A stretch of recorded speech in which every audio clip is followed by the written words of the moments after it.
Good afternoon. I'm Ariel Harmony. I'm the director of the Center for Latin American Studies here at the University of Miami. And it is a real pleasure to welcome all of you this afternoon to this very, very interesting event. I also want to welcome those who are joining us via webcast. And we are very, very happy because this event has attracted a lot of attention around the world. So we have people in Africa, Latin America, Europe, and throughout the United States watching us. And so this is fantastic. And I also want to mention that the video of this event will be available in our websites for those of you who want to watch it again, or if you want to share this with your friends and colleagues. I have two teenage boys at home, and I share the household responsibilities with my wife. I cook, and there is a question that I get every night: what's for dinner? And this is a question that sometimes it's complicated to answer, but it's usually not a big deal. But if we add just something to the question, what's for dinner in 2033, then it becomes a complicated question. And this is a question that in a general way frames the debate and the discussion that we are going to have today, because the answers to these questions are complex, because of course they will vary by region, by socioeconomic status, culture, and other variables. And in order to think about the issue of how we will feed the future, we need to take many factors and variables into account and look at the complex ways in which these elements interact. And this is a conversation that, of course, is a very long one and has various facets, and it's something that we will start, at least here at the University of Miami, to do today. I want to tell you that I'm very, very happy that we are launching with this event a new partnership, a collaboration with the America Society and Council of the Americas.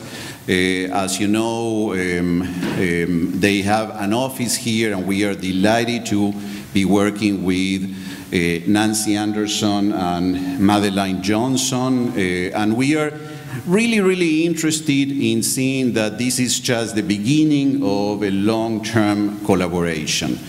For us to address this issue, for the Center for Latin American Studies to address this issue is very important because it fits with our general strategy. We are looking at cutting-edge topics, including issues such as informal cities in Latin America, genomics, education and research, Asia and Latin American relations, energy security, and with this we are starting the conversation on food security. So we have a superb program tonight. Again, thank you for coming, and it is my pleasure to introduce Nancy Anderson. Thank you.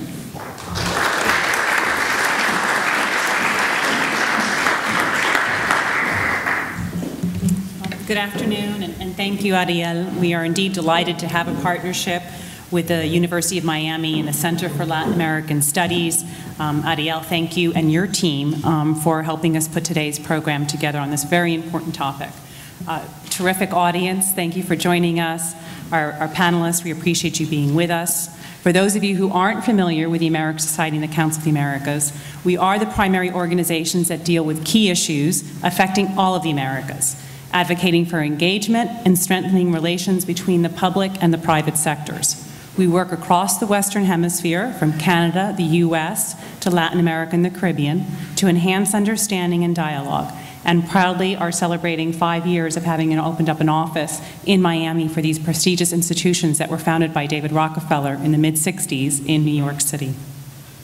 I'd like to thank our Miami program sponsors, Bunge, Chevron, and Kroll Advisory Solutions, for their support in helping us bring these discussions to our members in the community here in Miami, and to Telefonica for the live webcast and allowing a global audience to tune in today. Special thanks and recognition go to my colleague, Madeline Johnson, for being the architect of today's program. And it's now my honor to introduce our keynote speaker, Carl Hausman with Bunge Limited. Bunge is a global food and agribusiness company that views their work through the lens of the key challenge we will address this afternoon: how to ensure food security for a growing population in a sustainable way. With over 35,000 employees globally, the company seeks to contribute by helping farmers produce larger harvests, ensuring a seamless connection between farmers and customers and among regions, and producing high-quality products ranging from animal feed to consumer foods to renewable fuels. Carl is one of the champions for Bunge's sustainable vision. He serves as the global policy advisor for Bunge Limited and is a former CEO of both Bunge Europe and Bunge North America.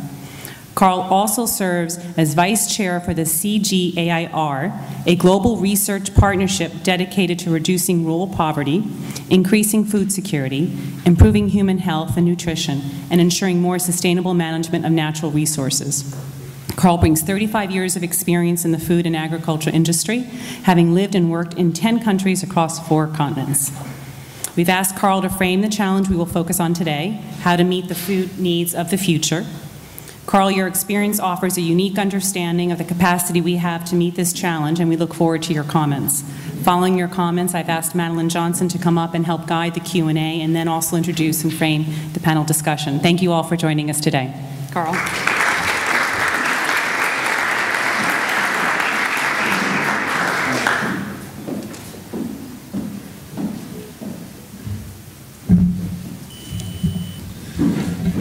Thank you, Nancy, and I'm happy to be here to talk to all of you this afternoon. This question of global food security is certainly a critical issue for all of us. I'd like to separate my comments a little bit in 2 different chapters. One, really what it means for the Americas. As the Council of the Americas, we live on 2 different continents, and these are both some opportunities and challenges for the Americas. I'd like, though, also to highlight at the end what I think is the role of all of us as individuals, all of you, but myself included, in making sure we make the right choices going forward. What we eat, where and how we produce what we eat, and very importantly, who gets to eat.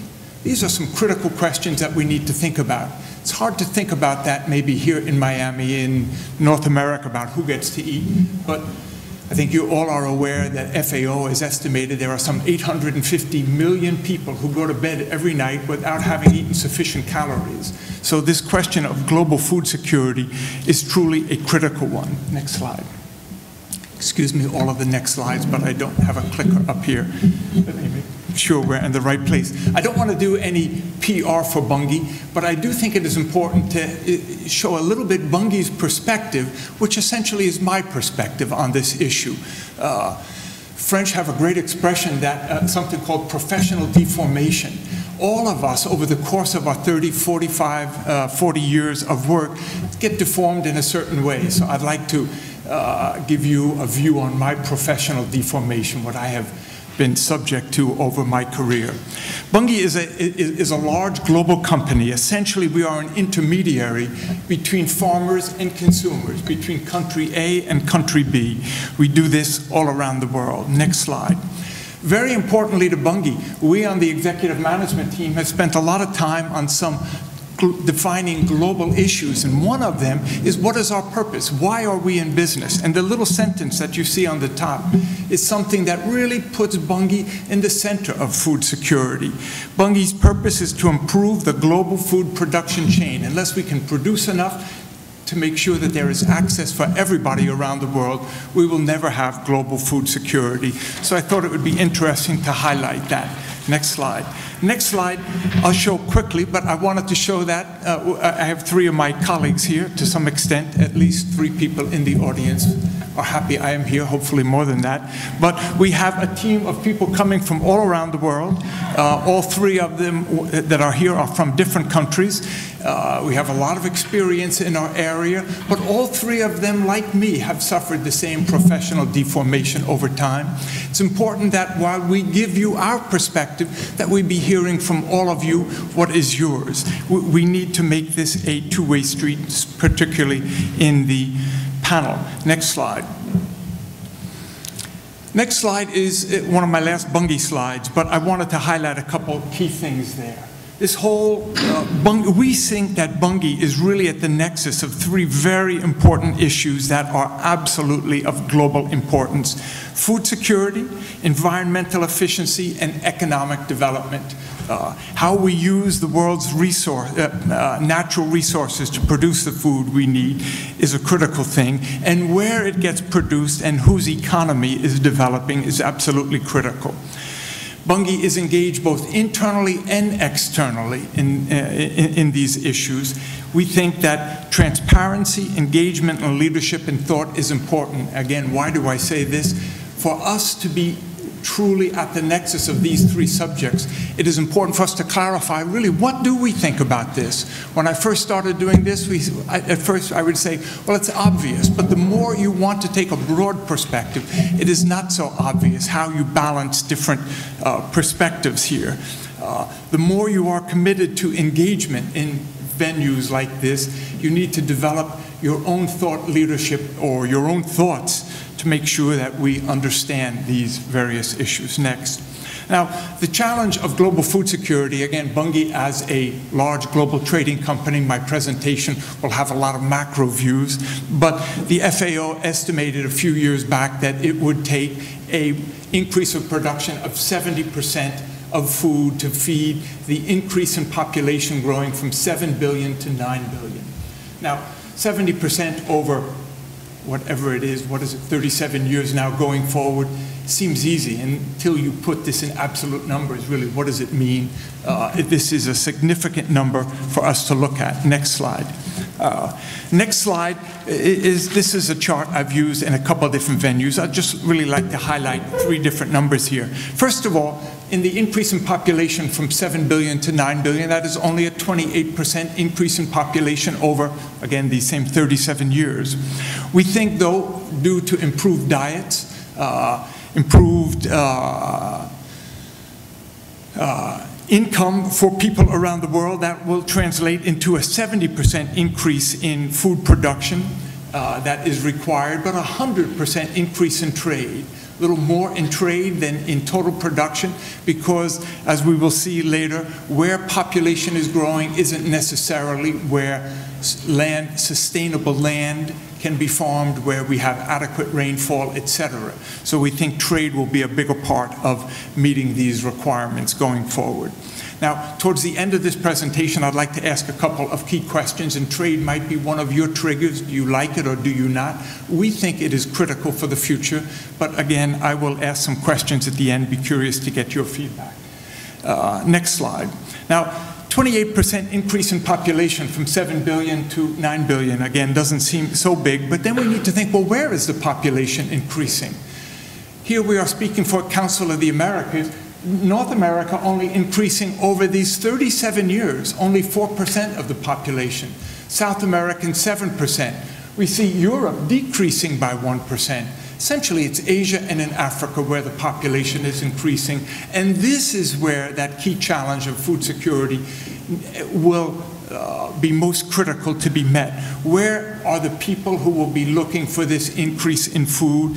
And it is not a challenge for domestic food security in Europe. Again, their population is decreasing. So again, this is one of the reasons why I think trade is important, because population is growing disproportionately greater in some areas of the world than the next. Now, next chart. Next chart is a Q chart. I have several, or I could have used several charts like this. I only have one here, but these are, you've all seen maps like this in where the size of a country is made proportional to any one criteria that you are mapping. Here we have made the size of the countries proportional to rainfall. You see, for instance, in that red circle around the Caribbean, Egypt shrinks down into a little line. You essentially can't see Egypt up there. Number of countries in North Africa and Southern Europe shrink, whereas Brazil, the Democratic Republic of Congo, Indonesia, all expand or are significantly greater. A lot of rainfall is currently falling around the equator, and most people expect rainfall around the equator even to increase with climate change. So rain together with land, one of the critical resources that you need to produce food. Next slide. The opposite of where rain is falling is where it is not falling. Red areas are all areas where significant physical water stress. Water stress can be divided into physical water stress and water services. Services, sanitation, running clean and sewerage water that people need. Just looking at the physical natural resources, a lot of areas of the world where population is growing very fast, in Africa and in Asia. Look in India, in the Indus Valley there, and the little red area between Pakistan and India is an important red area, has a lot of people in this area. So again, this question of where is the population, where the water is critical.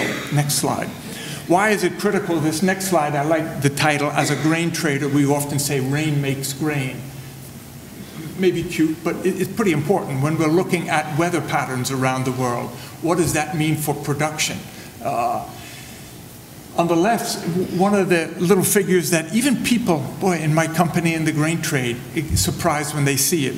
To produce 1 kilo of wheat, for instance, it takes 1,350 kilos or 1,350 liters of water to irrigate the wheat plant. 2,000 liters or 2,000 kilos of water to irrigate the plant to produce 1 single kilo of soybeans. So when we export, last year Bunge probably exported from different places around the world. Don't have an exact figure, and I probably shouldn't. Maybe it's even confidential. I don't think that is one of the figures we give, but multiples of millions of tons of soybeans. Well, that is multiples of billions of tons of rainfall that we are using to produce that. So where is the rain to produce the grain is something critical that we look at. Critical to look at because we are not only concerned with global food security, but we are absolutely concerned with environmental sustainability. The more people are pumping the aquifers to irrigate their crops, the more people are pumping non-sustainably aquifers. Pumping an aquifer is not a bad thing because over the course of the year, aquifers can recharge.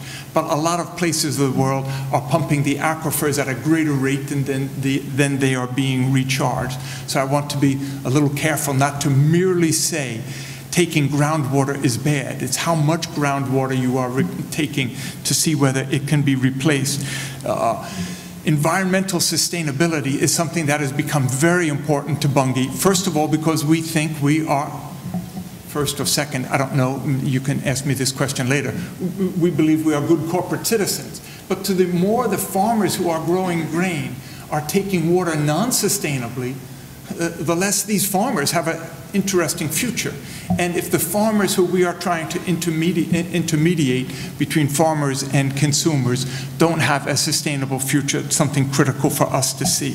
So we are spending a lot of time looking at the land and water issues around sustainable grain production. Next slide.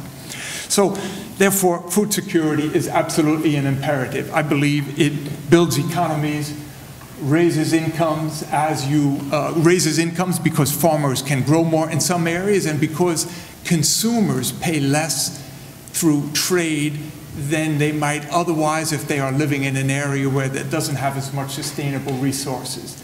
We think this trade is a cornerstone of stability because it sends pricing signals around the world. How much more of a product do we need, etc.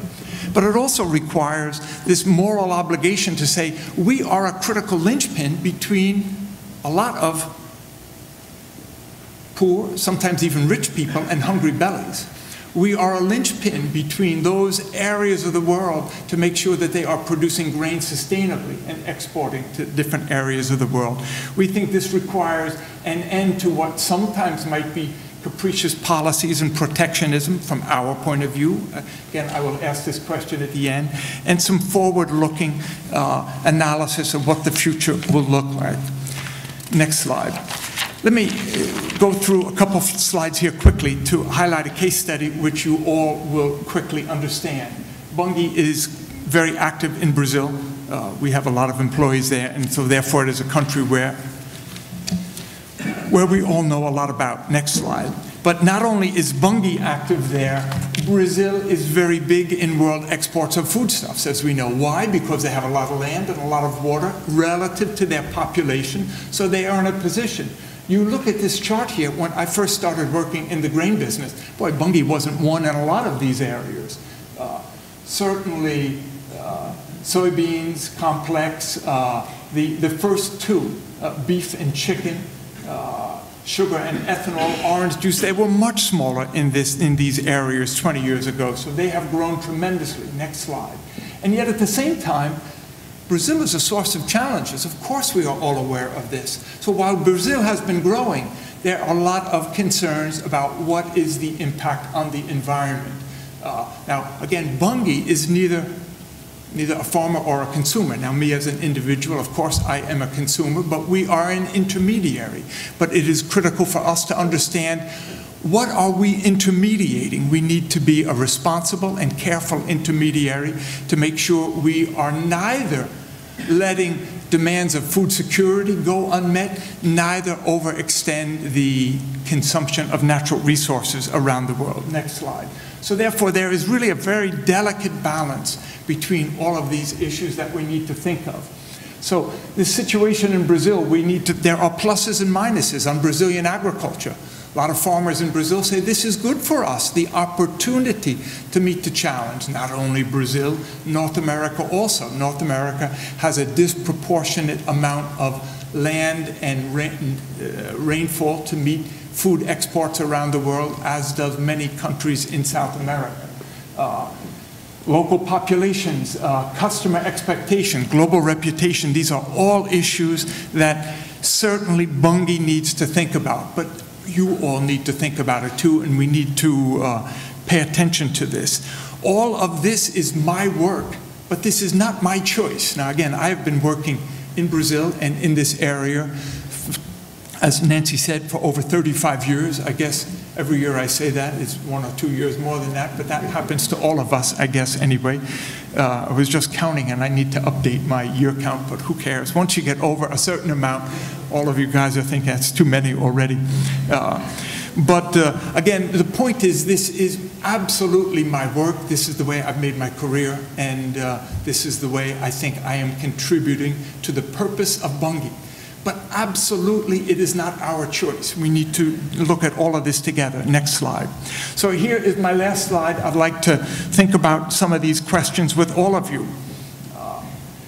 What is our role as individuals in all of this? Now, I would contend that 10 years ago, most people would have said not much. In fact, the business I am in, most people would say, well, what does your company do? Or why does anybody care? Oh, he works with the farmers. Like, who cares?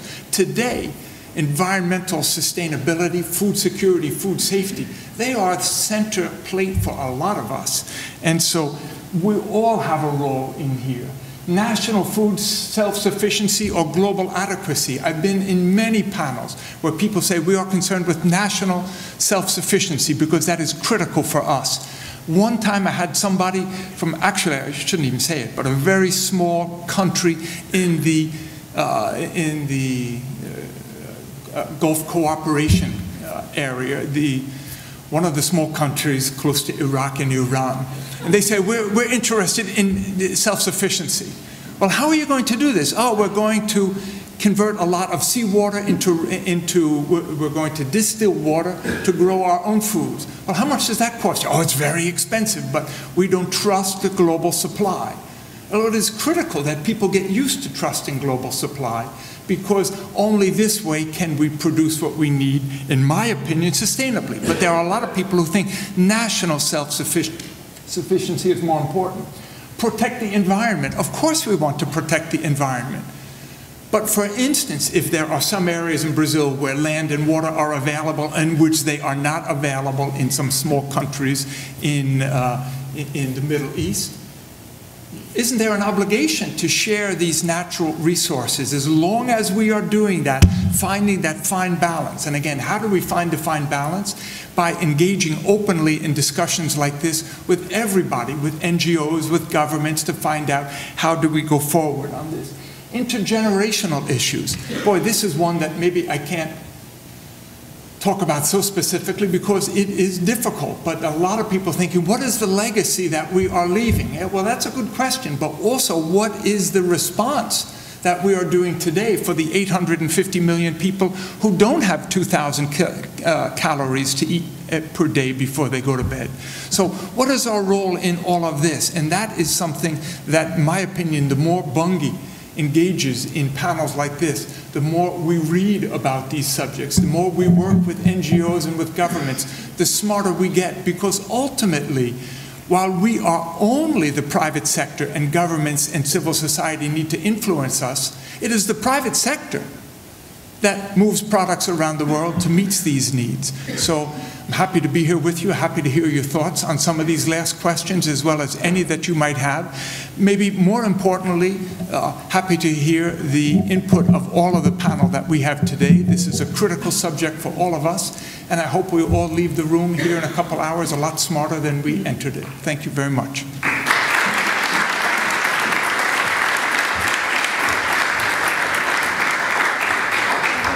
I know you said you have time for a couple of questions. If anyone in the audience has a question, we do have mics going around. If you could identify yourselves, and we'll send a mic over. Sure. Let's say that Bunge faces a situation where you see that a farmer might be overusing the aquifer, but you have a contractual obligation with them. What would Bunge do in a situation like that?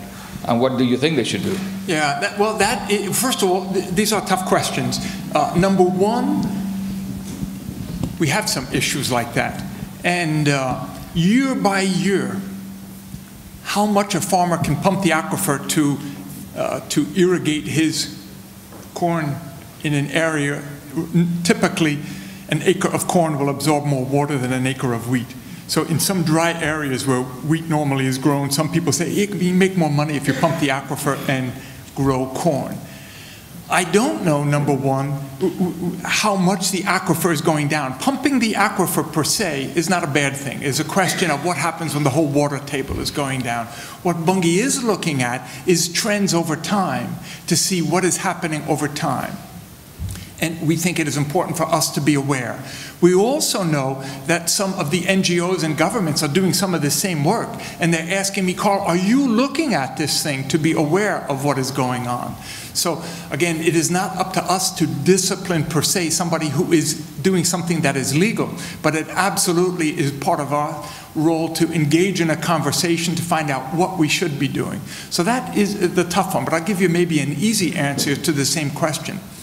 In Brazil, there are a lot of rules that in the areas of what's called the legal Amazon, where the Brazilian farmer must set aside some portion of their land because he cannot grow crops from fence row to fence row. They don't actually have fence rows in Brazil, but on 100% of his land. The government has set certain standards, but the government doesn't quite know how to monitor this. We started monitoring our own farmers, and when we found out through satellites that some farmers were using more of their land to grow than they were legally allowed to, we have stopped buying from those farmers. And once we stopped buying from about 10 farmers, and this was about 4 years ago, people found out, mackerel, Bunge knows what I'm doing. Hope they don't tell the government, so I better get my act together so they buy from me next year and they don't look more closely at us. In fact, the government was very pleased by what we did, and I think that is, we don't want to buy from somebody who we know is doing something illegal. Now, how much water you can take out of your aquifer, when it is not a question of legality, we want to look closely at it and make sure we have a societal debate. We don't want to be cops. We don't do the policeman very well. But we think we absolutely have a moral obligation, if we know somebody is doing something illegal, to take an action in that regard. Thank you. Other questions, please? Oh, sorry. If we could get a microphone to the middle. I am not the monitor here, the moderator, sorry. Thank you. My name is Silvia Ospina. I have one basic question. How would you define food security? Well, let me define it globally, and it's easier. Having enough calories that the World Health Organization determines, and it's something like, for men and women, different amounts, somewhere between 2,020 and 2,300 calories per day for the population. And you absolutely know that there are some countries, either due to the lack of available food or to purchasing power, many people do not have access to 2,300 calories per day. So you multiply a population of 7 billion people times 2,150, and those are the total calories that should be consumed. Now, are you producing that many is one question, and is that available in country A, B, C, or D is another question. The definition of food security is something that FAO and World Health Organization spend a lot of time on, and we want to make sure that we in the private sector, we're ready to respond to deficiencies in that regard. So that is maybe a technical answer, but it's somewhat of a technical question. We are not looking at quality of the food. In other words, are people eating a varied diet? Do they get enough spinach? There is X calories in wheat and another calories in spinach, and the quality of the diet is something else. Now, all of these are important, but for us in Bunge, when we look at the world requirements for food, we tend to look at it at a global level and not whether people are eating as much fruits and vegetables as they all should be eating. We here in the US, how many people in the US are not eating as much fruits and vegetables? But that is not my soapbox to stand on. We'll have one final question over here. My name is Jens Spangenberg from AgriLac. In regards to the plant demand for water, how is the genetic development going year by year over time to improve the ability to be able to produce with less demand on water? Yeah, that is a good question, and I can partially respond to that, but not being an agronomist, my response will be a very general one. First of all, there has been done, a lot of work is being done to improve what people refer to as drought tolerance in various plants. But drought tolerance essentially means they need just as much water, but they don't need to get it as regularly spaced. In other words, in some plants, if it doesn't rain an inch a week, the plant will begin to shut down and stunt. People are now able to grow corn, wheat, and soybeans with a longer period. Some different genes have been moved into the plant so that they can now go 2 and sometimes 3 weeks without rain, and the plant will, once the rain comes, will spurt up and catch up with growth patterns. So most of the drought tolerance is related to the periodicity of the rainfall, not the amount of rainfall. Anybody who's tried to grow tomatoes in your backyard, you know if it's not raining, you're out there watering them all the time. Now, the water that it consumes gets transpired back up into the air, so you are not, water doesn't disappear in this. So if it's rainfall falling down and it gets transpired and falls down somewhere else, you might say, okay, but if you are in the desert pumping your aquifer and the water gets absorbed up into the air and rains some more, let's say in a wet area, then you are moving water resources from a dry area to a wet area. And that's why checking groundwater levels is critical to determine whether any irrigation is sustainable or not. Now, exactly More specifically than that, I can't answer the question, but most of those numbers that I've shown are generally accepted even by the plant scientists, are saying the relatively correct over the entire growing season as to how much rainfall or irrigation the plant requires to produce a certain quantity of grains. Good. Thank you very much, Carl. Thank you all.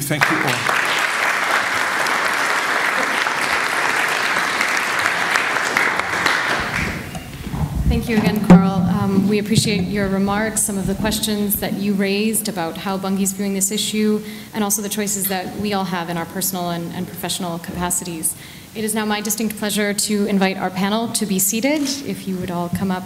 As you can read in their biographies that you have before you, walking up to the stage are individuals with strong experience in research, policy, and fieldwork addressing food security around the globe, experts with some of the top organizations working in this space.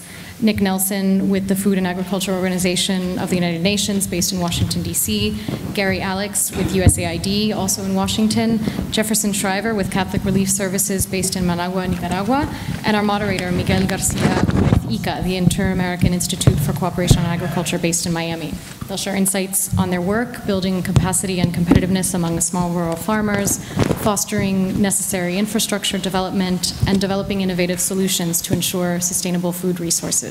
So, Miguel, I will turn it over to you without further ado, and thank you very much. Buenas tardes a todos, bienvenidos a Miami, el portón de las Américas. And that's just to show that we are in Miami, and the gateway of the Americas. First of all, I want to thank you, the organizers of this event, for having the opportunity to share with you some of our views on an issue that, as we just heard, is of total significance for today's world and for the future of the world. I feel very honored to be sharing this panel with three experts whose knowledge and insights on the topic are close and second to none. With us, we have Gary Alex, which is the manager for the Bureau of Food Security from USAID. Thank you, Alex. We have Gary. We have Nicholas Nelson, director from FAO for the United States Liaison Office. Thank you. We have Jefferson Shriver, technical advisor for the Catholic Relief Service based in Nicaragua. Thank you very much. I invite you through the sessions that we are going to have after each one is going to make a small presentation to take advantage of the experience and raise pertinent questions. To me, it is very relevant that we are here in Miami discussing a topic of such importance. Why is this important? Because we are in a city that is an example for many cities in the world. If we go outside, we can look and recognize what human spirit can do. And being in a city of this nature, as happens in every other major city that we are, thinking about food security becomes very difficult. Food appears to be very plenty. In fact, when we have our receptions, we are being greeted by plenty of food. And so it's become very difficult for urban societies and a very wealth of societies to recognize the issue of food security. Some of us think that the issue of food security pertains only to National Geographic pages, or it pertains only to sensationalist magazines, or to refugee camps. But the reality is that even in the midst of our country, the largest and biggest country in the world, we have 40 to 50 million people who go to bed at least one time during the year without having enough food to eat. I invite you to challenge yourselves, go out into the neighborhoods of Miami and your cities, and look and discover that even in the midst of our society, the plenteous society in the world, we have food insecure people. This also reflects the fact that we have almost 1 billion people around the world that goes to bed every day without enough food. What is sad, or is even sadder, is that out of these 1 billion people, the vast majority are children and women. Children and women that do not have the same opportunity to develop that humans, that males, or people who receive adequate food. As we saw in the presentation today, The challenge of food security is not only a challenge of today. If 850 million people are not enough, we have to be thinking about the year 2050 and beyond. In the year 2050 and beyond, we'll probably be close to 9 billion people. Take it or add a few million more. This will represent that we need to increase our production anywhere from 70% to about 150%, depending on who you ask, depending on what type of consumption patterns we have. So the challenges of food security will be with us for the next generation. This growth in population associated with the stagnation in agricultural productivity, the recent financial crisis, climatic crisis, has caused a spike in food prices between 2007 and 2008. This spike in prices culminated in riots in more than 30 countries around the world, rising red flags that continue not only to be raised, but to flare around the world, where volatility in prices of the main commodity continue today to haunt us and to concern policymakers and private industry as well.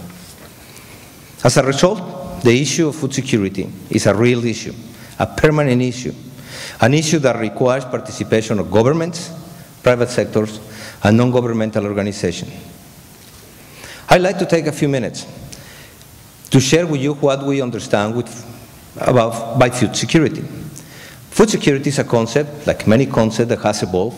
It's almost a living concept throughout the years. It started to be defined in 1996 at the World Food Summit by FAO.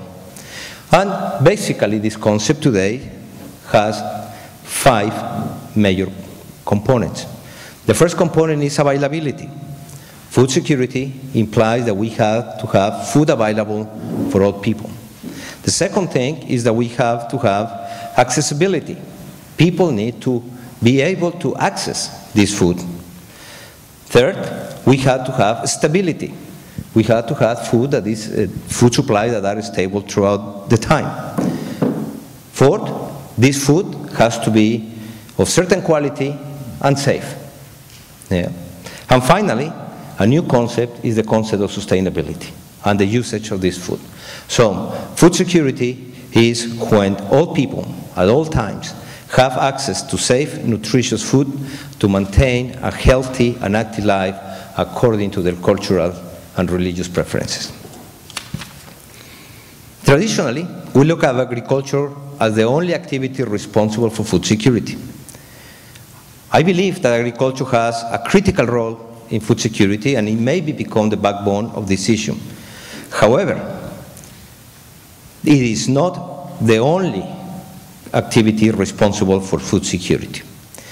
Food security requires innovation in agriculture and biological sciences, oriented to improve productivity and sustainability, innovation in business models, and new approaches for linking farmers to markets, enhancements of rural income and labor markets, innovations in public policy, innovations in investment and education, innovations in rural infrastructure, water management, climate change adaptation, and preservation of our genetic resources and biodiversity. All of these are part of the complex issue of food security. In summary, finding sustainable solutions to food security requires the concerted efforts of policymakers, private sectors, researchers, social leaders, and our community at large.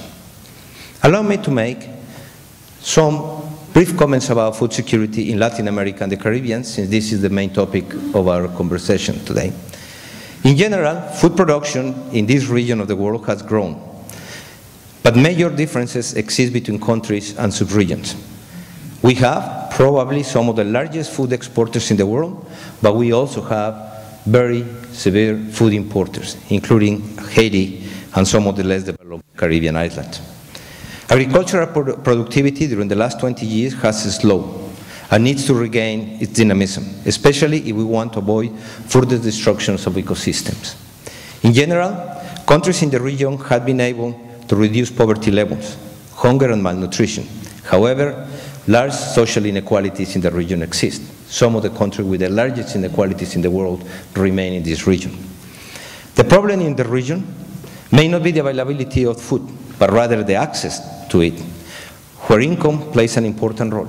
And here we need to talk about social access, that's the society as a whole, and individuals, especially in the rural areas. Small agriculture and family agriculture, which are probably 14 to 16 million farms in the regions, need to be addressed and integrated into the value chain. I would like, before I open the intervention to my colleagues, I would like to propose to you 5 ideas that could help us to reduce food insecurity in our region. First is to continue to push for increased investment in agriculture and investment for agriculture. Second, we need to continue to work to develop institutional arrangements that favor smallholder integration to value chain. We need to continue with the pursuit of innovation, innovation, and innovation. 4, we need to develop transparent and efficient markets. And 5th, we need to continue to promote free trade at a level playing field. With this, I would like to introduce to you to Dr. Nicholas Nelson, Director of FAO Office. He has a tremendous resume. It's on your tables. I will not take your time on describing your resume, but I think he will be talking to us about what FAO is and the recent publication of the State of Food and Agriculture in the World 2012. Nicholas. Thank you, Miguel. It's a pleasure to be here. Good evening to all. Yes, what is FAO? And just very briefly, a specialized agency of the United Nations with a mandate for eliminating hunger, set up just after the World War II. 193 member nations, practically all of the nations of the world make up the membership. A budget of $2.5 billion per biennium. Headquarters in Rome, but with 5 regional offices and more than 80 country offices. Approximately 4,000 staff, half in Rome, half in the rest of the world. Interestingly, for this audience, we have a new Director General in 2012. He's Brazilian, Mr. José Graciano da Silva. He has deep experience in combating hunger in his nation and with FAO. He has a strong focus on working with FAO member nations within our broad mandate. Recently, he's introduced completely new strategic objectives for the organization and a rigorous results framework to measure FAO's performance. At his recent speeches before the Berlin Agricultural Ministers Summit, also the Summit for Latin American and Caribbean States and the European Union, held in Santiago de Chile, and addressing leaders of CARICOM nations, he has cited the enormous progress in lowering the percentage of hungry people in developing countries in the past 20 years. Latin America in particular reduced from 28.5% hungry people to 17.8%. He also recognizes that for the past 12 years, it was the UN's Millennium Development Goal which has been the driving force for hunger reduction. However, he points out that a goal of reducing by half the number of hungry people has been shown to have low political appeal. Why? Because implicitly the other half continue to go hungry and are condemned to that situation. Our Director General favors adopting absolute goals for hunger eradication in the style of Brazil's Zero Hungry strategy and Mexico's very recent Crusade Against Hunger. In fact, in December, he helped spearhead the UN's own change in approach, and it upgraded its strategy to a zero hunger challenge. These are examples of powerful approaches taken to galvanize government departments into large-scale and coordinated action.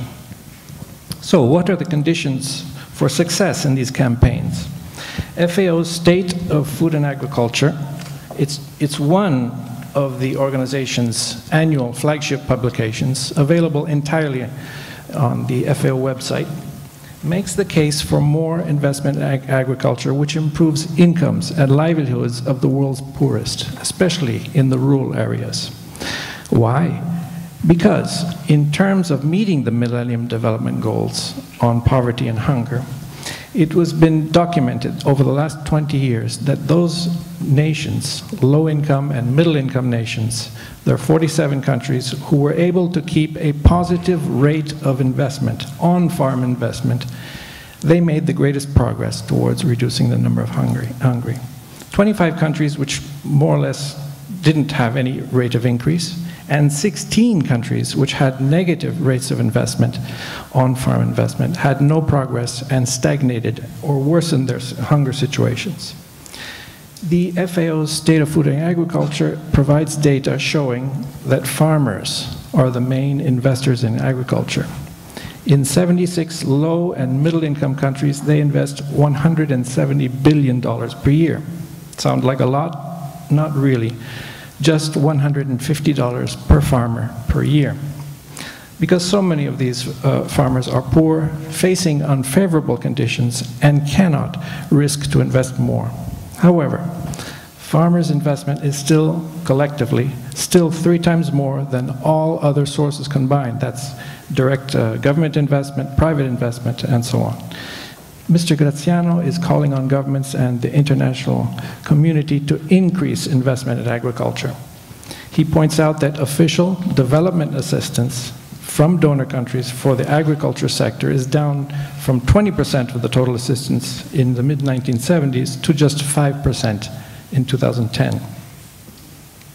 The State of Food and Agriculture publication explains why governments and the public sector commitment to improving investment conditions and governance is critical. There are graphs presenting the correlation between worldwide governance indicators, those are those that measure the degree to which government activities are based on sound policies and rule of law, correlate to average agricultural capital stock per worker. The FAO is working with its member nations to provide frameworks for improved governance. A very significant achievement was last year's approval by the Committee on World Food Security in May of the voluntary guidelines on responsible tenure of land. The next project underway is Principles for Responsible Agriculture Investment. These conditions can foster the favorable business environments described in the publication, which are associated with more investment. The State of Food and Agriculture data demonstrates also that government resources directed at agriculture performance and poverty reduction are most effective when applied to public goods with large impacts. That is in agricultural research and development, education, roads, and telecommunications, as opposed to sometimes more politically popular subsidies. So, to sum up the key messages of the State of Food and Agriculture, investing in agriculture is one of the most effective strategies for reducing poverty and hunger.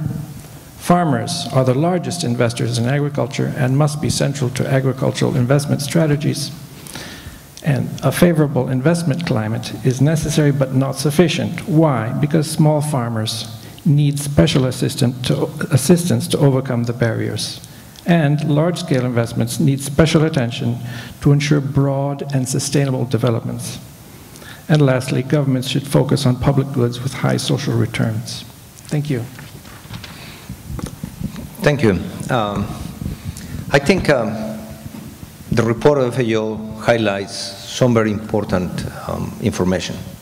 One of the important information is the relevance of small farmers around the world.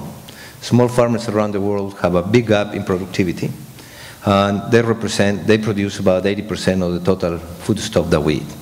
Before I give the microphone to Dr. Gary Alex, who has more than 40 years of experience and certainly will have a resume probably bigger than most of our notebooks, I just want to bring to the table and to your discussion one recent issue on food security. As a consequence of the changes on food security that we've seen in the last few years, there has been a series of studies coming out that point out that one of the big problems that we have in our society today is food waste. And if we can reduce food waste, we can contribute significantly to food security. And again, I challenge you to go back to your own households and look at how we manage food. In developed countries, United States, we waste about 30% of the food that is produced between the supermarket and our table.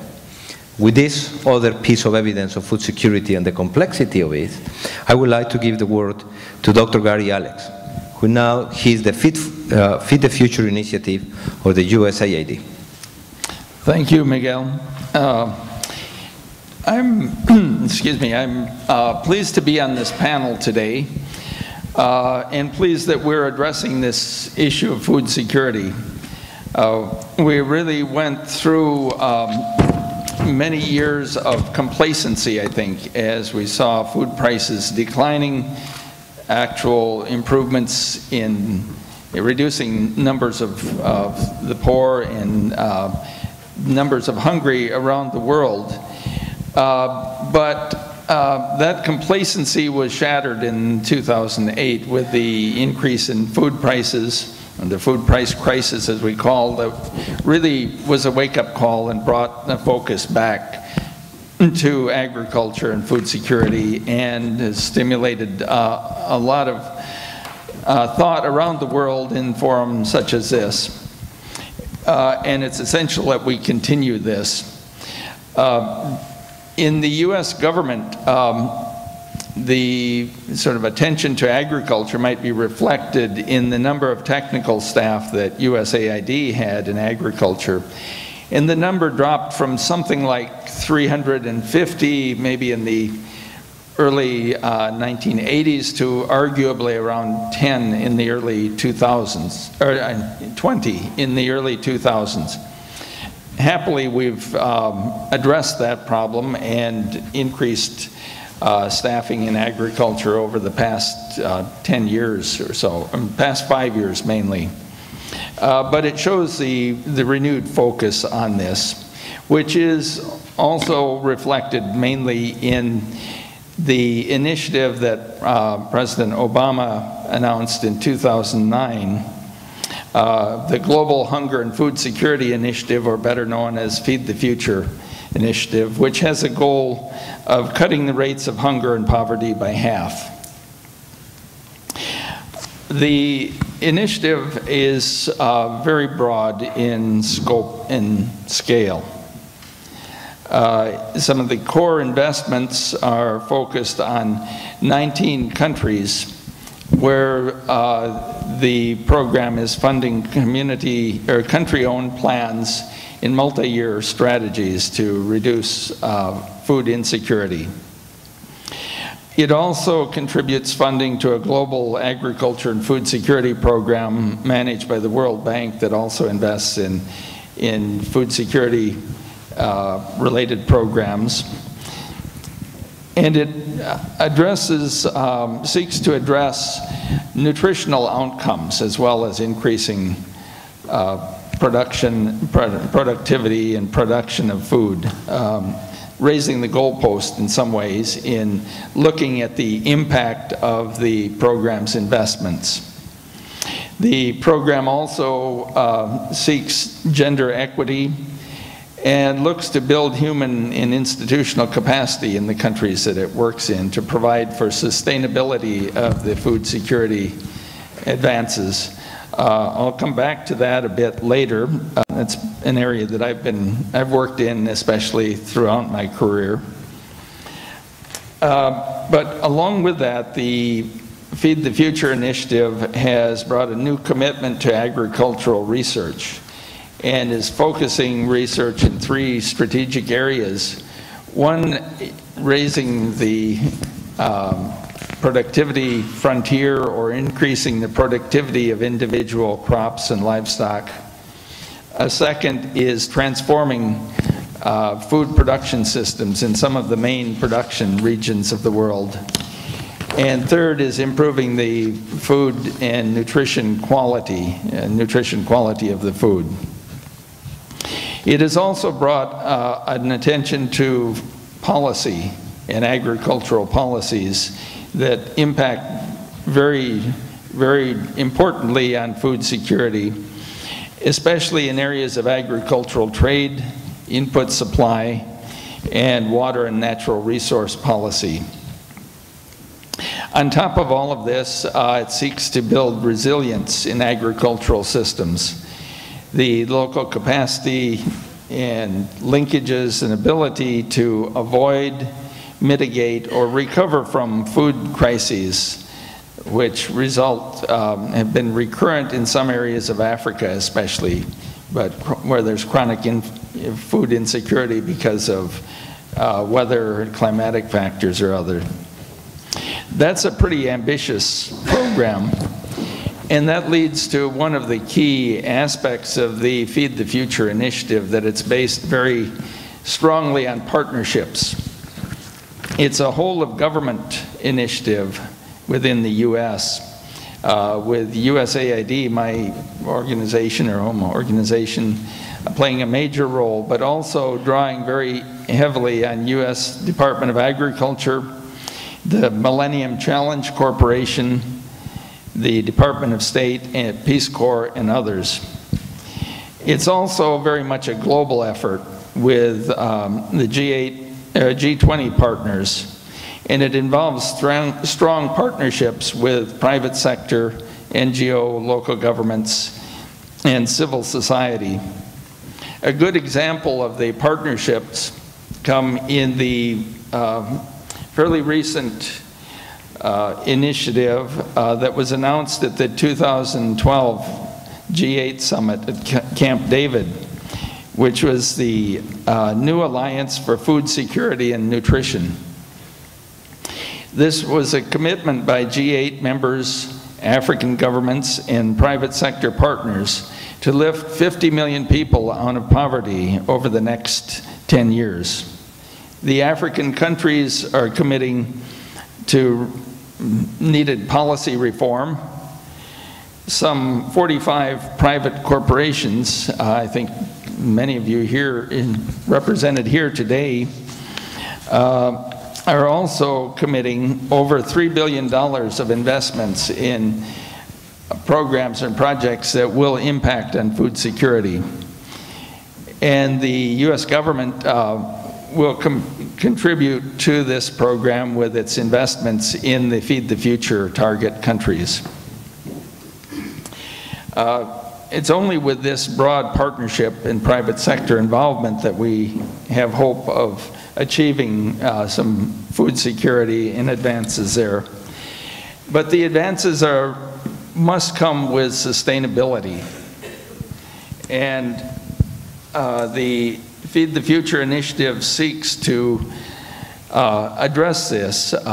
It's sometimes hard in our projects in aid, we find, to achieve impact, but sometimes the immediate impact isn't as difficult as sustainable impacts.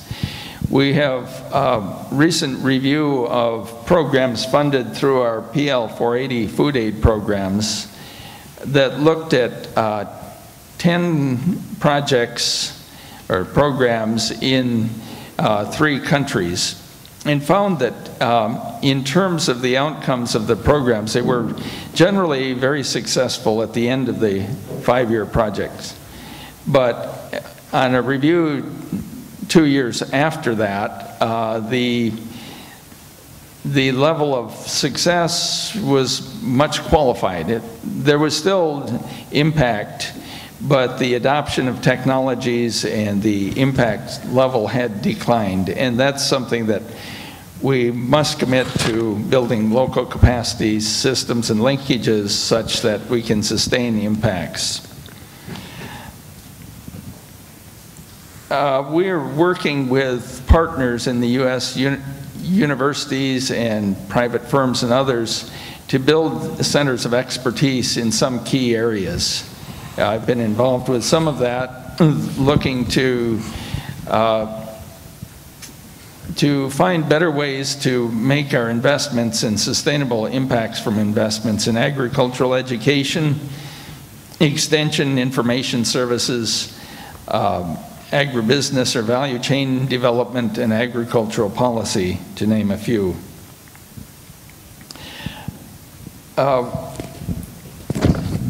I'll shift now to another program that I manage directly, which is just an example of one way that we work, and a program that I've been involved with for about 5 years now, and very very pleased with or happy to be associated with, and that's the Farmer to Farmer program.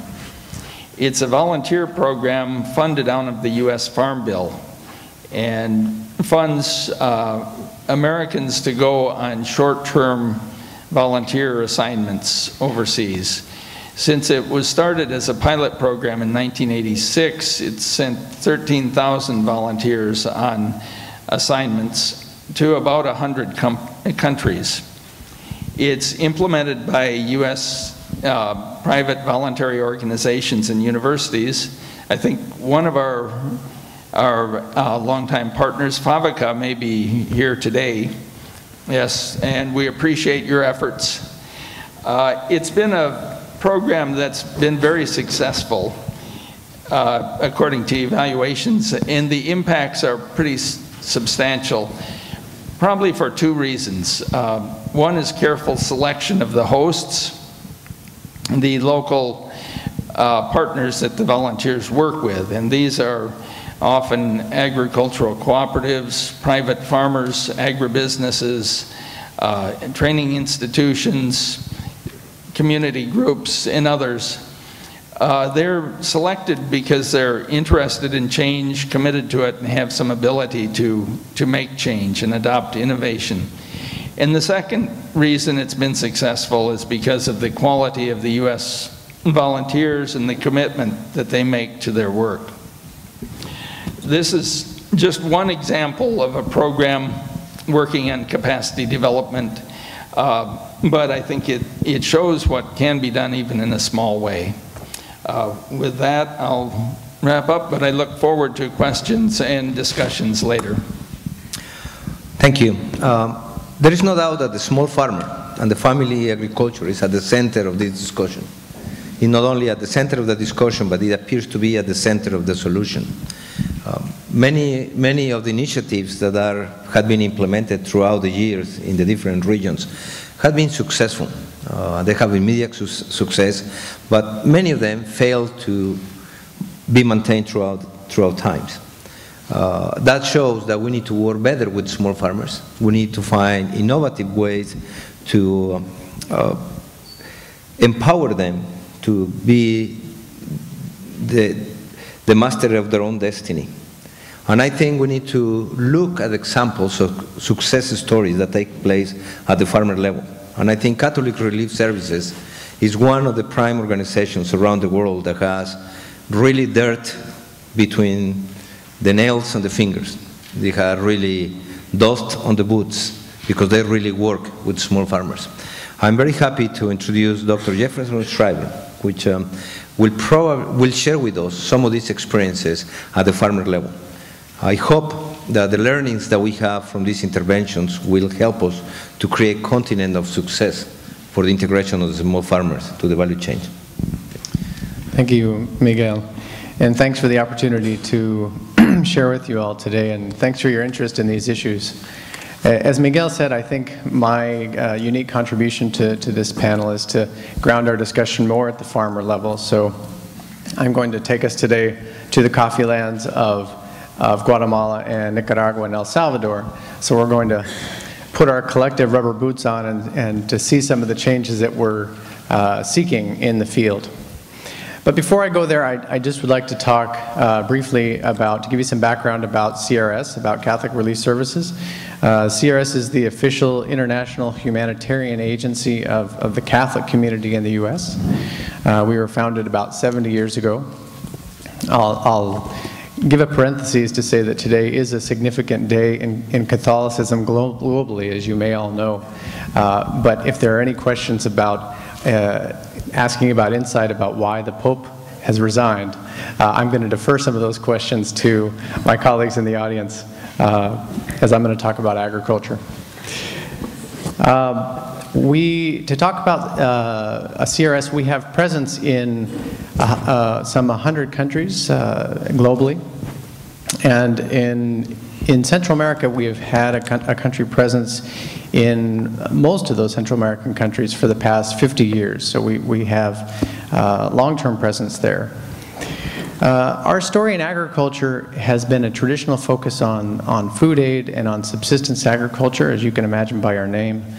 But over the past 10 to 15 years, we've had a greater focus on the income side of agriculture, on linking farmers to markets, on adding value to product at origin, on developing an exit strategy in agriculture, and developing what we call a pathway to prosperity.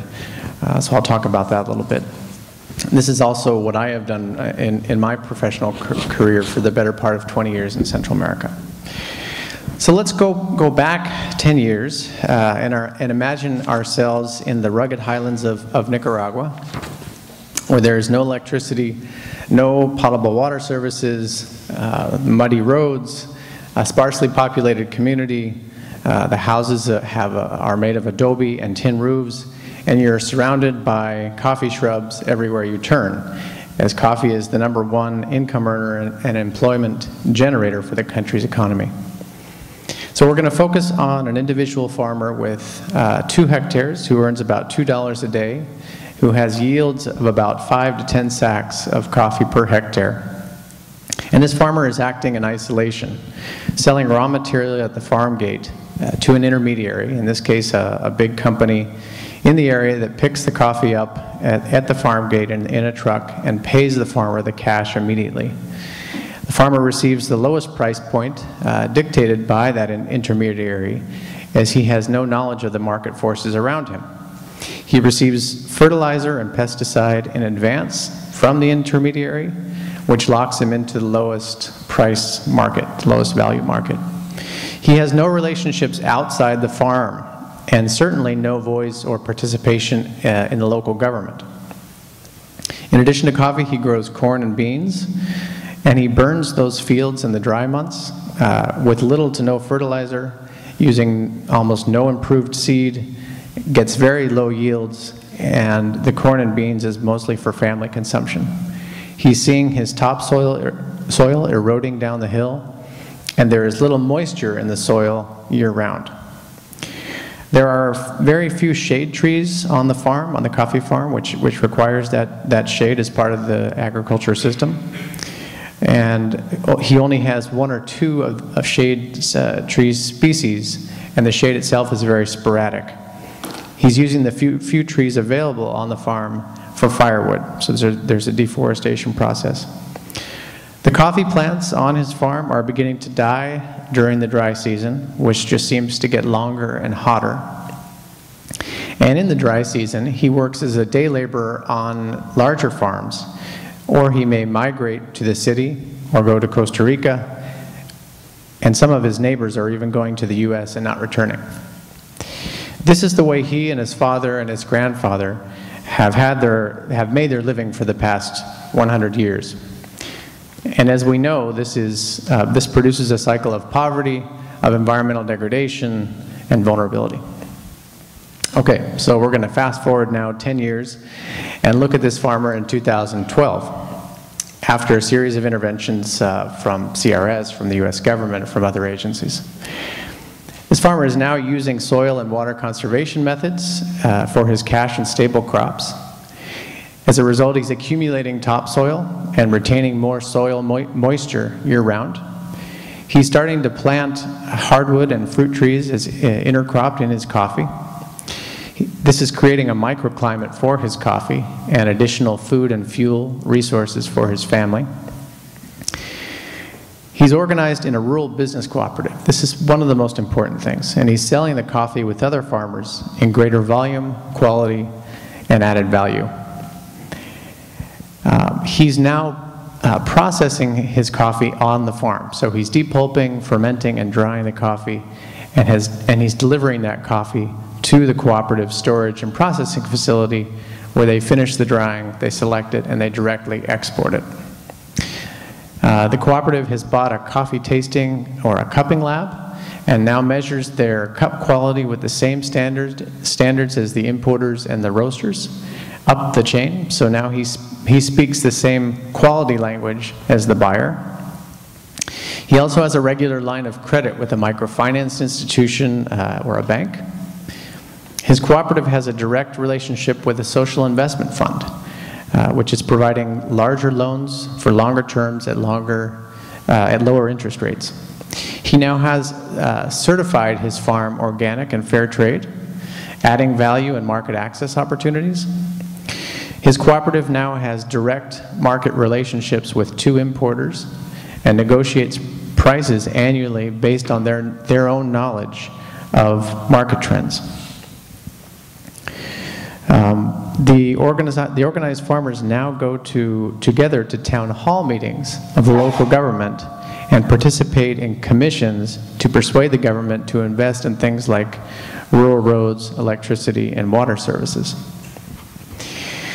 So by processing, cupping, and marketing their coffee directly, the farmers' rural business is recapturing the imagination of young people. So the new generation is graduating from college, returning to the rural community, and finding opportunities as rural entrepreneurs. This farmer is now earning $8 to $10 a day and employing other people in his community. His yields have increased to about from 15 to 20 sacks per hectare. He no longer migrates away from the community in the dry season because his crop diversity is keeping a steady flow of income year-round. So this farmer is a microcosm of the transformation that we are seeing and seeking in the field. The results add up to food security, to income security, and to climate resilience, a pathway to sustainable prosperity. Now there are a number of reasons, and we can talk for a long period of time about what happened during those 10 years to bring about this kind of transformation. But I'm just going to talk about 4 and then I'll close. What are the 4 keys to success to enable this evolution, this trajectory for this farmer? One is that farmers themselves are seizing opportunities that they have before them, and their rural businesses are exercising good leadership. A second is that the host country itself is providing an enabling environment for these kinds of successes to happen. A third is that the international development and finance community is prioritizing a value chains approach to development, which is less of a handout mentality and more of a business approach. And the fourth is that the private sector is prioritizing a business model that is oriented toward including small farmers and prioritizing environmental sustainability, looking at a triple bottom line. So I'll stop there, and I think we'll have more time during Q&A for further discussion. Thanks. Thank you very much. We are going to open the floor for a series of questions and answers. And the way that I will suggest to do this is if we take about 3 or 4 or 5 questions, unless you have someone that you want to address the question directly, please indicate it. If no, we receive the questions and then I'm going to allow every one of the panelists to react to those questions. So please, if you identify yourselves, that will be great.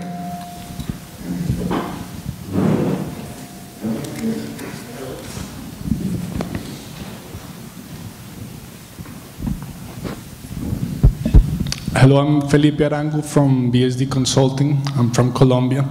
Thank you very much for all your interventions. I think that it has been a fascinating framework and discussion around something that I've been dedicated for the last 10 years in advancing fair trade in the region and value chain development. I wanted to put 2 issues and to know one in particular. The first one is the innovation in sustainable supply chain financing.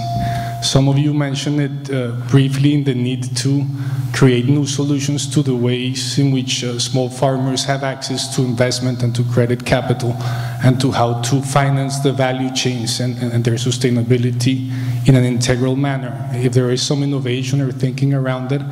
And the other one is the possible use of technology and mobile phones and georeferentiation solutions so that we can have a better read as to where hunger is occurring and where livelihood needs improvement, or in a two-way street to get information to the farmers, or sustainable supply chain financing and new mobile technologies. Thank you. I think there's other question here in the front.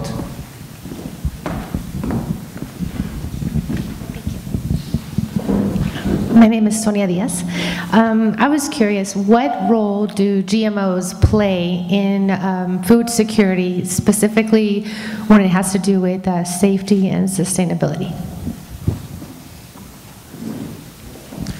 There is a question, the lady on the glasses, and then go to complete the file. Having just written my dissertation on small farmers and commercialization in the Andean Highlands, I was very happy to hear so many of you touch on small farmers and their investment for food security. But what I did not hear today, and correct me if I'm wrong, was biodiversity, specifically agrobiodiversity. There's a considerable body of research that supports that agrobiodiversity is able to promote resilience to variable climate conditions such as variable rainfall. We heard from our first speaker today about that. Typically with these smallholder commercialization programs, as the smallholder farmer is integrated into international global trade system, there's a trend toward specialization, and then that trends toward use of monoculture and lower biodiversity. So my question is, what role, if any, does agrobiodiversity play in global food security? Please. Hi, my name is Robert Hans, and I'm with EOS Partners here in the Gables. Wanted to congratulate all of you. Your presentations and were extremely interesting. My question revolves around, we're working in Laos and a number of countries on improving land titling and developing secured transaction systems to allow mortgages of any sort to be registered, and certainly, somewhat responding to his question, that works well in terms of increasing access to finance for smallholders. I'm curious as to whether any of you all have any opinions as to how important that is, and I guess it depends very much on the different countries, as to whether it has an impact on food security. Thank you very much. Okay. We're going to allow the last question, so the first round before we go to the interchange from the panel. Hi, my name is Wilbur Portalantin. I'm here with Service for Peace, and one of the comments that I heard that got my interest much was Mr. Shriver was saying about working with the farmers. With Service for Peace, the organization, we're working in the Dominican Republic with over 150 cacao farmers, and I see that the process of what you did to work with fair trade with the farmers to get competitive prices and working with these farmers, how is it that you can get other organizations involved in going through that process? Because I see that what was done was very positive, and I'm interested in knowing more. Okay, thank you. I would like now to turn on the microphone to our panelists. And before I open my mouth, I would like to let you your opinion, then I'll be the last one and express my biases. So, if some of you would like to take the floor. Harry?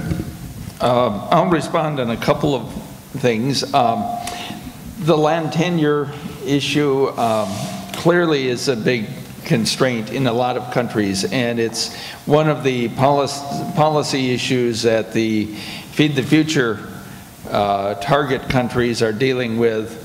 Again, it depends on the country situation and how serious the problem is and how it can be addressed. But it's certainly up there very high on the priority and radar screen. On GMOs, I don't know that I can speak well to this, except that I think they offer a lot of opportunities in productivity, in addressing some constraints such as drought tolerance and the like, and they're an important tool in the toolkit for production systems and increasing productivity frontiers. Whether they're used depends on the country policy, and that varies quite widely. It's an ongoing issue of debate in many countries, but that's up to the country policy governs on that. And finally, on financial services, I don't have much to say. It is a critically important area to enable small farmers to prosper, to innovate. There are some new mechanisms, new innovations, including agricultural or credit schemes, credit insurance schemes linked to credit, to value chain or commodity financing systems, leasing in some cases, and there are innovations underway, but that again depends on the country's situation. I think the institutions that are available in the somewhat path dependency on what innovations and institutional options are possible. Jefferson, you want to? Okay, sure. To address the question about sustainable supply chain finance, I think that's one of the most critical issues that we've discovered when we're looking at how to link farmers to markets. It is an issue that the development community as such is not going to be able to cover. It's really going to require financial institutions that are going to be able to provide the real kind of financing that's needed. And so I mentioned a few social investment funds. Maybe I didn't mention them by name, but a few that we've worked with, for instance, Root Capital, Rabobank. These are some institutions that are doing some really creative alternative collateral types of schemes that don't require farmers to put up the traditional collateral, that basically look at the end harvest and the buyer contract as collateral. And if you can get around traditional collateral types of schemes, that's a way to get around that bottleneck. But it's one of the most important ones. And for institutions like CRS, we generally play a brokerage role to bridge these kinds of relationships that need to happen at the field level. To also address the issue about agrobiodiversity, I think that's one of the most important ones. I alluded to it a little bit when I was talking about how to retain moisture in the soil. I mean, I think throughout the discussion this afternoon, we've talked about the issue of water and production and just how critical that is.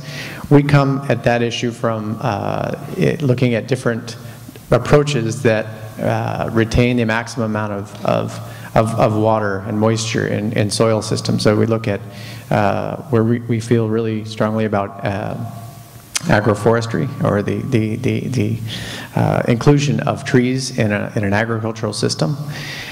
Also, if you look at cover crops, cover crops are really important to retaining moisture in the soil. Agrobiodiversity is really important for food security, I think, as it's related to climate change. So we're looking at prioritizing different shade-tolerant crops, spices, coffee and cocoa, obviously, tree crops in general. As you look at the terrible problem of erosion in places like Haiti and elsewhere, tree crops are really an important thing to promote on hillsides. So just to say that I affirm that agrobiodiversity is really important. And then for the Services for Peace question, with the cacao farmers in the Dominican Republic, that's an issue, I would say, is how to incorporate more farmers. Our experience has been that the way to do that is to achieve greater economies of scale. And when I say that, is to do all you can to include larger numbers of farmers so that they're producing the kind of volume that's necessary to access markets, the larger, more formal markets. So we've had greater success when we're able to pool together smaller rural businesses of 100 and 200 to get to levels of, say, 700 to 1,000 to 2,000. That kind of volume is where you can really start to create economies of scale for market insertion, and that improves their ability to negotiate prices, it improves their ability to access finance, etc. So, thank you, Jefferson. Nicholas. Thank you, Miguel. I would like to comment on the first question about use of innovations in the agricultural sector, especially mobile technology. The Agricultural Market Information System, AMIS, was launched in 2011 by the G20 nations, and it's hosted by FAO. It's designed to help ensure information and market transparency and support coordinated policy action in response to market uncertainty. How does it work? One of the features it uses is a vast array of people using mobile technology to provide daily prices of items and market throughout all of these developing nations for widespread and immediate collection of the data. It proved its value in summer of 2012, just last year, in the mix of devastating floods and drought conditions in various countries. There was fear that a repeat of the 2008 price volatility was in the works. But the availability of this very, very timely information had a calming effect, and the panic did not set in. So that was one feature using mobile technology. Thank you. One of the reasons, as a moderator, to propose that we have 5 questions was to test a hypothesis. The hypothesis is that food security is a rather complex issue. And if we look at the questions require for financial innovations, social innovations, technology, and law. And that just shows the complexity of food security. I think by looking into this, all of the questions that you presented, technology regarding observatories, mobile technology, there are plenty of institutions working. FAO has an observatory of hunger. The private sector has an observatory of hunger. Our institutions has an observatory on food security, focused on policy interventions. So there are a lot of activities going on. The use of science and technology, not only GMOs, but I think our science and our technology has to go far beyond GMOs. GMOs may have a positive effect. In fact, there is a study recently done in Argentina where they compare the GMO production of GMO soybean against normal soybean, and there are really dramatic differences and impacts on the environment. So there are several stories out there, but I think it has to go beyond not only GMOs. Biodiversity, I think in the Andean region, that's one of the bread and butter discussions, because the Andean region has so much biodiversity and they depend on a lot of domestic and native foods. But again, I think land issues, I think the people are talking about the second round of land reforms, of agrarian reforms, because even countries like Mexico have not been able to solve the problem of land tenure. So all these problems just reflect the complexity of food security. I would like to open a second round of intervention, just in case there is more questions. Please, sir. My name is Jeff Dorsey. I have a company called Agriculture Business Credit and Development that operates here in Miami and in Bamako, Mali. And I'd like the panelists to address the issue of governance and how this affects food security. The point was raised early on that in 2008, the prices of all kinds of agricultural commodities increased in a very dramatic way, and that led to unrest in about 30 countries. It may have been the base cause of the Arab Spring.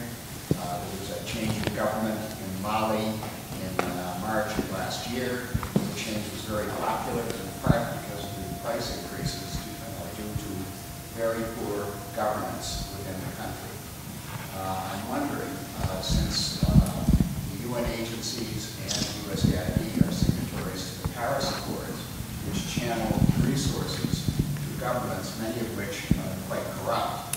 For example, in the case of Egypt, the government of Mubarak was very corrupt and was wasting a lot of the resources it was getting from USAID and from various other donors. And the failure to adequately use these resources for investments in agriculture is seriously going to affect food security. Thank you. Ma'am, please. Yes, sir. I'm sorry. Hold on a second. Ladies first. Thank you.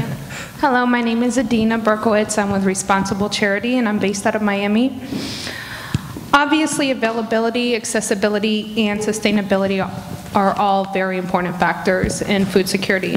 That being said, are there any proposed solutions to allow growth of fruit production in the future between 70 and 150%, while sustaining environmental initiatives, which could be eroded by increased transportation in the supply chain and resource depletion due to the supply chain? Thank you. Sir, thank you for... Thank you. My name is Guillermo Cueto. I'm an international consultant. I have done some channeling work for USAID, as well as for Catholic Relief Services in different places of the world. And my question is, you were referring to the companies that serve as channels in between the small farmers and the market and other issues. And my concern is the issue of transparency, which is paramount in the policy formulation of the Department of State and USAID, as well as in the ethical parameters of Catholic Relief Services and so forth. Is monitoring the transparency and anti-corruption of the governments in place? And if so, how is it measured, monitored, and be accountable for?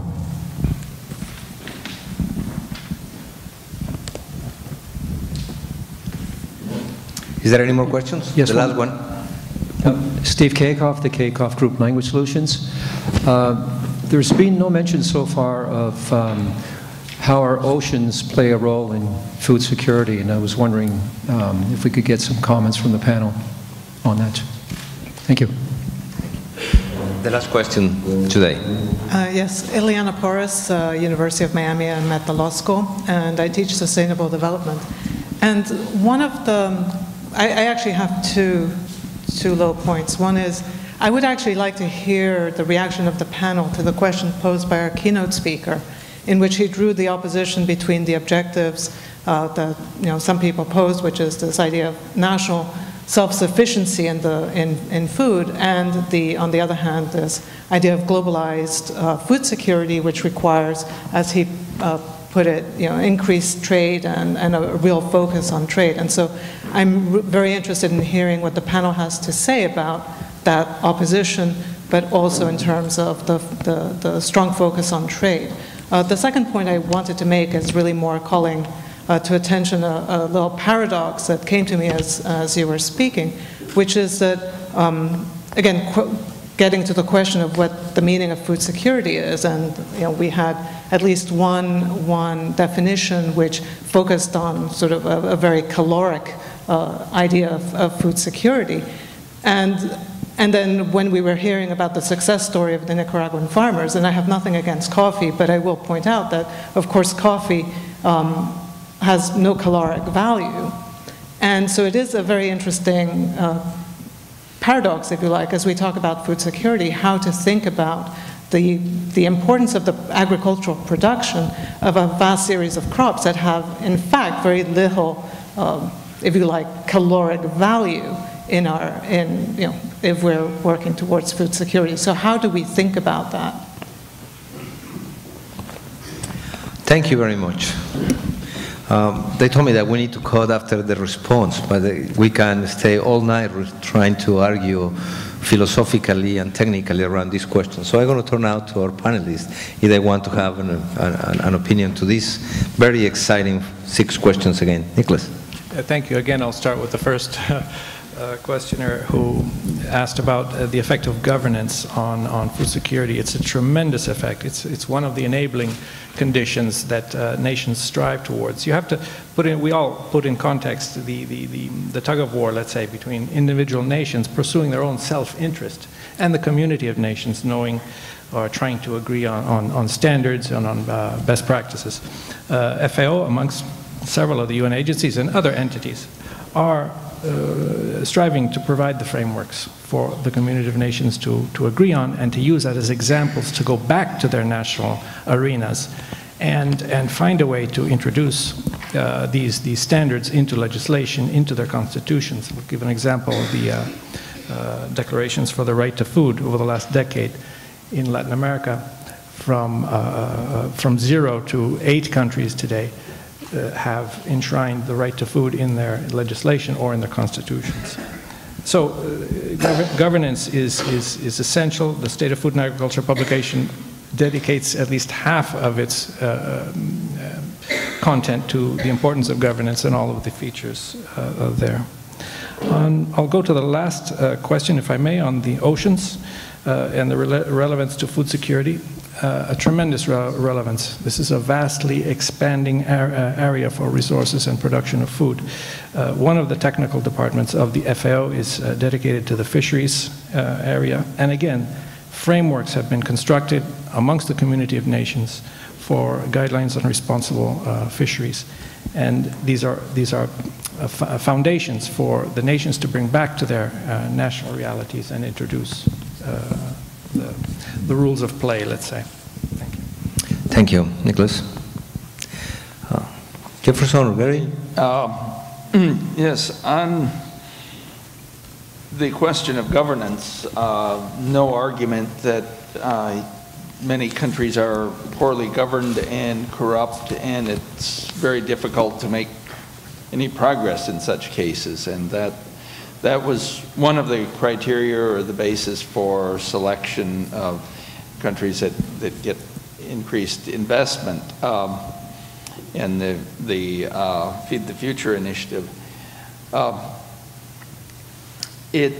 Corruption will always be a problem, and we won't, USAID won't tolerate it. There are as many checks and balances put into systems and audits as possible to rein that in. But there is always some vulnerability there.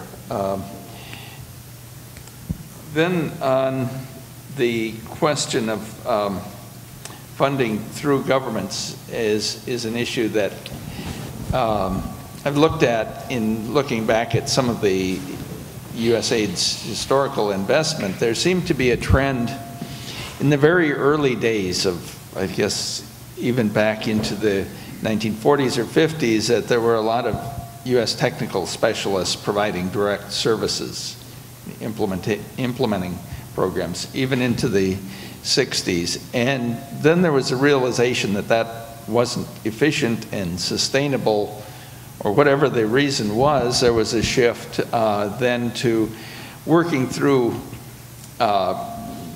governments and building capacity. So there was a shift to a lot of host country contracting for USAID programs and implementation directly by governments.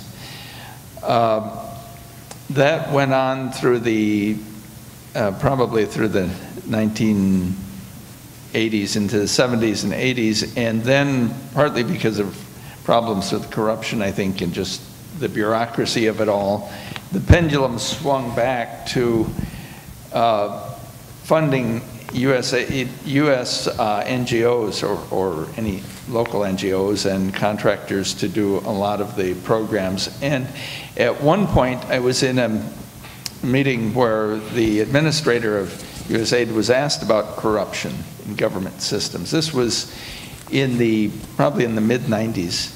And he said, really, an inconsequential amount of our funding went through governments. Now, that doesn't mean government corruption doesn't affect the programs, of course, but that was at the low point of funding through governments. There is now the realization that funding external partners for a lot of projects is not sustainable. It does not lead to sustainability, and so there's a move back towards local contracting and providing more funding directly through governments and entities that will remain in the country and have some hope for sustainability. Thank you. Jefferson? Okay, just to address a couple of the questions. One being the importance of caloric value in production systems addressed here. I think that's an incredibly important one. We work with farmers in places like Haiti and Guatemala that have less than 1 hectare of land, and it's not a productive conversation at all to think that all they're going to be growing on that 1 hectare or less of land is a cash crop. We have to be thinking about food systems within and also cash crops, to be thinking about cash crops and staples that really contribute to both food security and income security. So to say that is a really critical balance. Small livestock is another example of it's really critical to overall food security on very small parcels. But I will say that my experience has taught me that we can't ignore cash crops either, that income security and improving access to markets is really critical to enabling people to buy their food when their hectare or less of land is not able to provide enough food for them to live on throughout the year. We are promoting agroforestry systems that really are incredibly diverse producers of food. So we have some very interesting systems that we're promoting with crops like cocoa, like coffee, like vanilla, and other nuts and spices that show impressive food production results as well. To address another question here about balancing growth with sustainability, another really important provocative question, I think that we are not going to easily solve together. But I will say that one of the things that we found in our experience is that we have been able to support small farmers to achieve increases in yields, fairly substantial increases in yields, over a 3 to 5 year period of time by employing fairly simple production technologies, things like drip irrigation systems, like improved seed, like doing soil analysis on an annual basis. Those kinds of things really make a difference. On the same amount of land, they're increasing their yields in really substantial ways. So I think there is reason for hope to increase that level of productivity, and small farmers in particular are very receptive to that. Thank you. In order to make this last intervention short, I will try to focus only and express my comment only in the last point of self-sufficiency against food security. And I think today very few people really believe that a country is going to be self-sufficient 100%. But I think the issue is not self-sufficiency against imports or not imports, but is the issue to find a balance between what you produce or what you eat. There are some recommendations that the FAO has made. 75% of your food consumption should come from your own natural production systems. It may be true, it may not be totally true for small countries or countries with limited resources, but it is true that the governments today had the freedom to define their food policies, and I think we need to respect that based on what we were just talking, the independence of each nation. But trade will continue to play a vital role. A very vital role on food security. So I feel personally that many of these discussions are probably don't have the ground to be sustained through time. So we need to find a balance between what we produce and what we import, so our people have plenty of things to eat. 2 years ago, or 3 years ago, the opening ceremony of the United States Agricultural Outlook, former President Clinton made some remarks. And in his remarks, there was an idea that stuck into my mind. And he said, the challenges of today are so complex, and the solutions to them appear to come from opposite points. We cannot increase growth without affecting sustainability. We cannot maintain sustainability without affecting growth. And he said, but these are the challenges of today that require the brightest minds of our times to solve. And that's why I think we need to bring the brightest minds to continue to work in the pressing issues of food security in an ever-growing world.